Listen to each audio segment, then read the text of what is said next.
will recognize myself to explain the amendment. This amendment makes only technical changes to the underlying resolution. I would like to use my time to elaborate on the point made in my opening statement, that there is ample precedent from other investigations involving allegations of wrongdoing by the President for the Judiciary Committee to receive not just the full report, but all of the underlying evidence, including grand jury material. In the investigation of Bill Clinton, the independent counsel Ken Starr produced to Congress a 445-page report, several thousand pages of appendices, and 17 boxes of underlying evidence and other materials. These boxes included all of the grand jury information protected by Rule 6E of the Federal Rules of Criminal Procedure. The Starr report and the underlying evidence and materials produced to this committee fill up volume after volume of the record in the Clinton impeachment proceedings. I am holding up only 2 of these many volumes that contain some of the evidence and materials underlying the Starr report that he produced to Congress. Here is volume? Here is volume 4, part 2 and part 3 that contain supplemental materials from the Starr report. All of these materials were delivered to the House immediately after Ken Starr completed the report. Looking at volume 4, part 3, it is filled with the grand jury testimony and other evidence from the Starr investigation that was produced to the House Judiciary Committee. For example, on page 3,341, there is grand jury testimony of Stacey Desmond Porter. Here is a copy of it. There were boxes and boxes of such information produced by Ken Starr. Starr sought and obtained authorization from the court overseeing the grand jury to share the grand jury materials with Congress. A similar order permitting Congress to receive the grand jury materials in the Mueller investigation can and should be obtained here. The materials produced to Congress by Starr also included the interview memoranda of the witnesses who agreed to be voluntarily interviewed by Starr's office during his investigation, all of which were produced to the House Judiciary Committee. For example, on page 3523, there is one of the many memoranda of investigation interviews of witnesses by Starr and his staff. This one is of Deborah Ann Schiff. Here is a copy of it. There were boxes of such information produced by Ken Starr. The same type of information has to be produced here, especially when there were approximately 500 witnesses interviewed in the Mueller investigation, as the Attorney General stated in his March 24th letter to the House and Senate Judiciary Committees. In the Watergate investigation, the Justice Department did exactly the same thing after the grand jury, considering evidence, issued a report describing potentially criminal acts by President Nixon.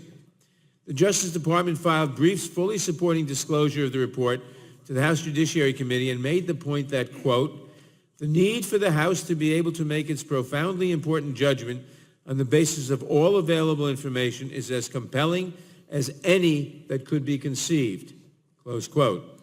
And here are just 2 of the volumes from the Nixon impeachment proceedings that include some of the grand jury material, just some of the grand jury material that was produced to Congress. Volumes 7 and 8 from the hearings before the House Judiciary Committee.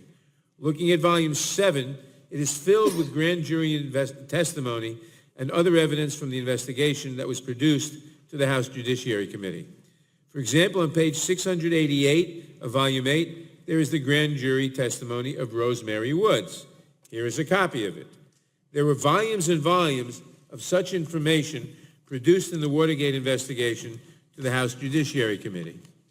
These examples of Congress receiving all of the relevant evidence in other analogous investigations help show how unprecedented it would be for Attorney General Barr to withhold from Congress potentially significant portions of Special Counsel Mueller's report and the underlying evidence and materials. The same type of information can and should be produced here. I ask unanimous consent to include these materials in the record. This subpoena authorization gives this committee the ability to compel production of the full report and related documents if the Attorney General departs from these and other precedents and refuses to produce to Congress the complete record of Special Counsel Mueller's investigation. I yield back the balance of my time. I now recognize the ranking member of the Judiciary Committee, the gentleman from Georgia, Mr. Collins, for any comments he may have on the amendment in the nature of a substitute. Thank you, Mr. Chairman. As far as a substitute, that's fine, but I'm glad we're using props today because this is what's happening here. The chairman wants you to look at one thing when the reality is another thing. He's wanting you to look at this bottle of water and say, this is full, and then he's wanting you to look at this bottle of water and say, it's full too. It doesn't work. You can't say the Starr report, or even going back to impeachment, which we'll get to in a minute, and then come along and say Mueller is full too. It's the same. They're not the same. And as long as we perpetrate this fraud of saying that they're the same, then we're going to continue down this process of saying that we've got a problem here. Because the Starr report, which actually came out, let's actually go to what it said. The Starr had a requirement under the Independent Counsel Act, 28 U.S.C. 595, to advise the House of Representatives of any substantial credible information which may constitute grounds for an impeachment. Remember, it was the Janet Reno Justice Department, after the Starr report was written, that rewrote the regulations that we're under today.